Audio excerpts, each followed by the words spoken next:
கிட்டத்தட்ட 140 கோடி மக்கள் வாழக்கூடிய இந்த இந்திய பிரதேசத்துல, இந்திய தேசத்துல, இந்தியாவுல நாங்கலாம் மன்னர் பரம்பரை, நாங்கலாம் வம்சம், ராஜவம்சம், நாங்கலாம் ராஜ பரம்பரைன்னு சொல்றதுக்கு ஒரே ஒரு கட்ஸ் யாருக்குன்னு சொல்லி கேட்டோம்னா, இந்தியாவுல ஒரே ஒரு ஆளுக்கு மட்டும் தான் இருக்கு. அது நம்ம ராகுல் காந்திக்கு மட்டும் தான் இருக்குது. உண்மையாலுமே அவருக்கு மட்டும் தான் அந்த உரிமை அப்படிங்கிறது இருக்குது. அப்பயும் அவங்க மன்னர் பரம்பரையாட்ட தான் இருந்தாங்க. ராஜ பரம்பரையா தான் இருந்தாங்க. இன்னைக்கு அவங்க ராஜ பரம்பரையா தான் வாழ்றாங்க. தலைமுறை தலைமுறையா அவங்க செழிப்போட வாழக்கூடிய ஒரு குடும்பம் அப்படின்னு சொல்லி கேட்டோம்னா, அவங்க குடும்பம் தான். மித்தபடி வந்து பார்த்தோம்னா, அந்த மாரி பேர் சொல்ற மாரி இருக்கிறவங்கன்னா, தமிழ்நாட்டுக்குள்ள இருக்கக்கூடிய ஒரு சில குட்டி, குட்டி குடும்பம் இருக்குது. நம்ம அங்க வடநாட்டு பக்கம் போய் பார்த்தோம் அப்படின்னா, மிகப்பெரிய இந்தியாவிலே பேர் சொல்லக்கூடிய ஒரு குடும்பம் எதுன்னு சொல்லி கேட்டோம்னா, இந்திரா காந்தியோட குடும்பம் தான். அதுல வந்த வாரிசு தான் வந்து பார்த்தீங்கன்னா, நம்ம எல்லாருக்குமே தெரியும் ராகுல் காந்தி. இவர் உள்ளாடி என்ட்ரி ஆகும்போது வந்து பார்த்தீங்கன்னா, என்ன பண்ணுவாங்க, இந்தியாவோட இளவரசன் வந்திருக்கிறாரு, இந்தியாவுக்கு புது இளவரசன் கிடைச்சிட்டாருன்னு சொல்லிட்டு, காங்கிரஸ் கட்சிக்காரங்க மட்டும் இல்ல, ஒட்டுமொத்த இந்திய மக்களுமே வந்து பார்த்தீங்கன்னா, ரொம்ப ஒரு ஆச்சரியமா பார்த்தாங்க. ஆள் நல்லா பார்க்கறதுக்கு ஹீரோ மாரி இருந்தாரு. White colour pant, white colour ஜிப்பா போட்டு வந்திருந்தாரு என்ட்ரி ஆன புதுசுல. அப்படியே பார்க்க அப்படியே சாக்கோ பாய் மாரி இருந்தாரு. அவர பார்த்த உடனே எல்லாருமே அப்படியே கையெடுத்து கும்பிட்டாங்க. நம்மளுக்கு ஒரு புத்துணர்ச்சி கிடைச்சிருச்சு, நம்மளுக்கு ஒரு வழி பொறந்துருச்சு அப்படின்னு சொல்லிட்டு. இவருடைய அரசியல் வருகை அப்படிங்கிறது மிகப்பெரிய அளவுல ஒரு புரட்சியா இருக்குன்னு சொல்லி மிகப்பெரிய அளவுல நம்பப்பட்டுச்சு. அது மட்டும் இல்லாம, இவருக்கான பொறுப்புகள் அப்படிங்கிறது காங்கிரஸ் உடைய தலைவர் பொறுப்பே வழங்கப்பட்டது.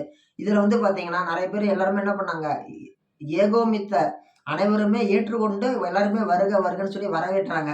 அப்படி அரசியல் வருகை அப்படிங்கிறது, இவருக்கான வாய்ப்புகள் அப்படிங்கிறது மிக அதிகமான அளவு கிடைச்சுச்சு. முதல்ல ராகுல் காந்தி அவர்களுடைய ஆரம்ப காலகட்ட கல்வி அப்படிங்கிறது எப்படி இருந்துச்சுன்னா, அவங்களுடைய பாட்டி இந்திரா காந்தியார் வந்து பாத்தீங்கன்னா, இந்திரா காந்தி அம்மா தன்னுடைய சொந்த மெய்காப்பாளர், சொந்த பாடிகார்டாலேயே சுட்டு கொலை செய்யப்படுகிறார்.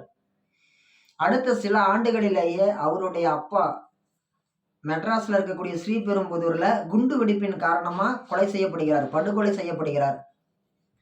இதன் காரணமாக உயிருக்கு அச்சுறுத்தல் இருக்குதுங்கிற காரணத்தினால இவரை இங்கேருந்து வெளிநாட்டுக்கு அனுப்பிவிட்டு படிக்க வைக்கிறாங்க. வெளிநாட்டுல தான் தன்னுடைய கல்வி முழுசுமே அவர் படிக்கிறாரு. இத்தாலியில தான் படிக்கிறாரு. அங்க படிச்சு முடிச்சுட்டு உள்ளாடி வராரு, என்ட்ரி ஆகுறாரு இந்தியாவுக்குள்ள. இந்தியாவுக்குள்ள என்ட்ரி ஆகும்போது ஒரு இளம் வாலிபனா என்ட்ரி ஆகுறாரு. இளம் வாலிபனா என்ட்ரி ஆகும் பொழுது ராகுல் காந்தியை பார்க்கும் பொழுது அப்படியே அவங்க அப்பா ராஜீவ் காந்தியை பார்த்த மாதிரியே இருக்குதுன்னு சொல்லி இந்தியாவுல இருக்கக்கூடிய மக்கள் எல்லாருமே என்ன பண்றாங்க, இவர்தான் அடுத்த வாரிசு, இந்தியாவுல இவரை விட்டா ஆள் இல்லை இனிமேட்டு அப்படின்னு சொல்லி எல்லாருமே ஏகோபித்த குரலோட மனசார வாழ்த்துனாங்க, வரவேற்றாங்க. அப்படி இருந்த காலகட்டங்கள்ல இவருக்கு கீழே இருக்கக்கூடிய ஆளுங்க எல்லாருமே வந்து பாத்தீங்கன்னா, இவரோட வயசுல மூத்த ஆளுங்க. இவங்க அப்பா செட்டுன்னு சொல்லலாம். இவங்க அப்பா இப்ப இருந்திருந்தாரு அப்படின்னா எப்படி ஒரு 70 வயசு 65 வயசுக்கு மேல இருக்குமோ, அந்த வயசுக்கு உண்டான கேட்டகரி ஆளுங்க தான் இப்ப வந்து இவரு உள்ளாடி ஒரு 25 வயசு பையனா உள்ளாடி வரும்போது, அந்த அளவுக்கு இவங்க ஆளுங்க இருந்தாங்க. 25 வயசு பையன் சொல்றத 65 வயசு ஆளுங்க கேட்க மாட்டாங்க. அவங்க வந்து அரசியல் அனுபவம் எனக்கு இருக்குது, நான் இப்படித்தான் பண்ணுவேன்னு சொல்லி அவிங்க ஒரு பக்கம் ஓட்டுனாங்க வண்டிய. இவரு சொன்ன பக்கம் அவரு சொல்லவே இல்ல. இவரு சொன்ன மாரி, இவரு ஆசைப்பட்ட மாரி, இவரு பிளான் போட்ட மாரி எதுவுமே நடக்கல. அப்படி நடந்திருந்துச்சு அப்படின்னா, இந்தியாவுக்கு இன்னைக்கு வந்து இவரு ஒரு பிரதமரா இருப்பாரு. இவரு பிரதமரா இருப்பாரு. அது மட்டும் இல்லாம இவரு மேல நெறைய விமர்சனங்கள் வைக்கப்படுகிறது. இவருக்கு குடியுரிமையே இந்தியாவுல கிடையாது. இவரு இத்தாலியில தான் குடியுரிமை எடுத்திருக்கிறாரு.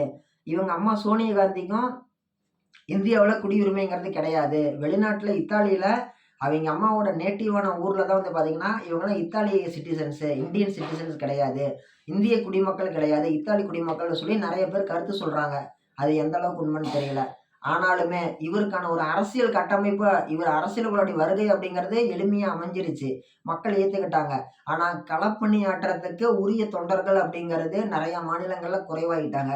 என்ன காரணம்? இவரு சொன்னா செய்யறதுக்கு ஆள் இருக்கிறாங்க. ஆனா இவங்கள குறுக்கல தடுக்கக்கூடியது கட்சியில இருக்கக்கூடிய குறுக்கல இருக்கக்கூடிய தலைவர்கள். மாவட்ட அளவுல, மாநில அளவுல இருக்கக்கூடிய தலைவர்கள் வந்து ராகுல் காந்தி பெருசா, நான் பெருசா, உனக்கு நான் தான் பெருசு, நான் சொல்றத பண்ணு.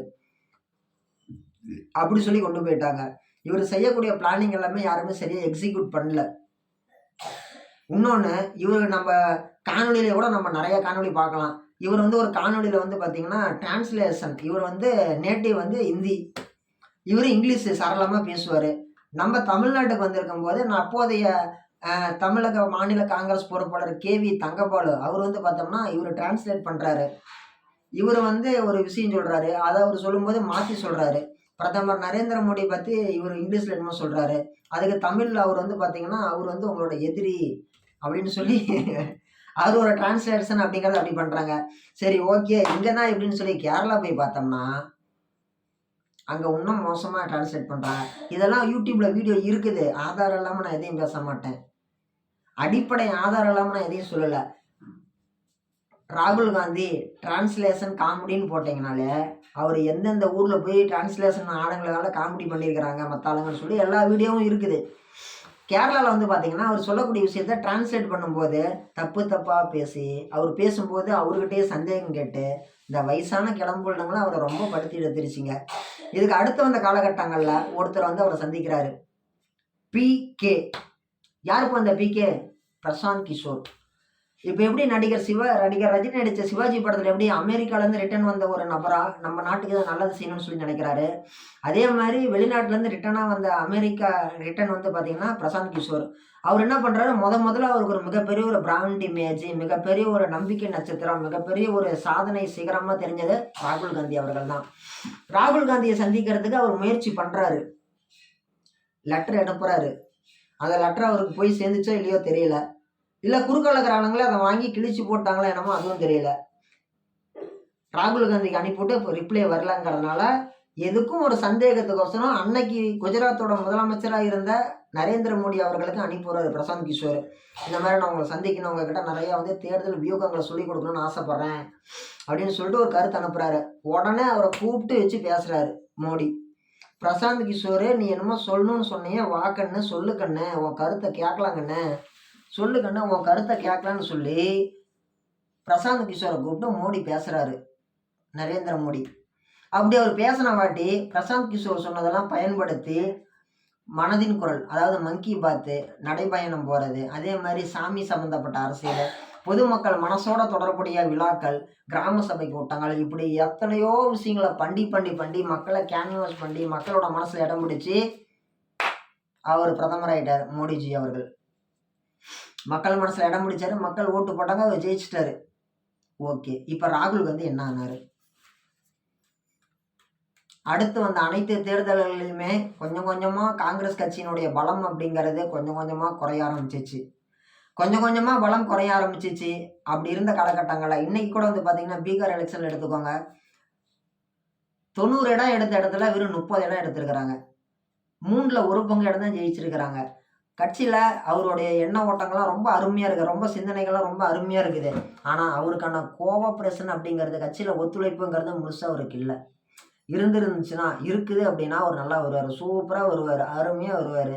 ஆனால் அவருக்கு அந்த மாதிரி அமையலை. சரி ஓகே, அரசியல் தான் இப்படி, அவருடைய தனிப்பட்ட குடும்ப வாழ்க்கை எப்படி நிறைவாக இருக்குதா, அவர் குழந்தைங்க இருக்குதான்னு சொல்லி கேட்டோம்னா அவருக்கு இன்னும் கல்யாணம் ஆகலை. ராகுல் காந்தி அவர்களுக்கு இன்னும் திருமணம் அப்படிங்கிறது ஆகலை, மக்களுக்கு தெரிஞ்சு இன்னும் ஆகலை. மக்களுக்கு தெரியாமல் அவங்க பண்ணுற ஆளுங்க கிடையாது, எல்லாமே வெளிப்படையாக பண்ணுறவங்க தான். ராகுல் காந்திக்கு திருமணம் ஆகலை. இந்தியாவிலேயே பேர் வாங்கின குடும்பம் மோதிலால் நேரு. எப்படி நேரு மாமாவுடைய அப்பா வந்து பார்த்தீங்கன்னா மோதிலால் நேரு, ஜவஹர்லால் நேரு, இந்திரா காந்தி, ராஜீவ் காந்தி, இப்போ ராகுல் காந்தி. 5வது தலைமுறை பேர் வாங்கின தலைமுறை. 4 தலைமுறையாக குழந்தைங்க இருந்தாங்க, கல்யாணம் பண்ணி வாழ்ந்தாங்க, மற்ற நபர்களால் கொலை செய்யப்பட்டாங்க. 5வது தலைமுறை சேர்ந்த பையனுக்கு இன்னும் கல்யாணம் ஆகலை. அவருடைய நேரங்கள் அந்த மாதிரி இருக்குது. ஒரு நிறைவான வாழ்க்கை அப்படிங்கிறது ஒரு குடும்பத்தில் தான் இருக்கும். ஆனால் அவருக்கு இன்னும் அந்த ஒரு திருமணம் அப்படிங்கிறதே இன்னும் ஆகலை. இந்தியாவுக்கே இளவரசன்.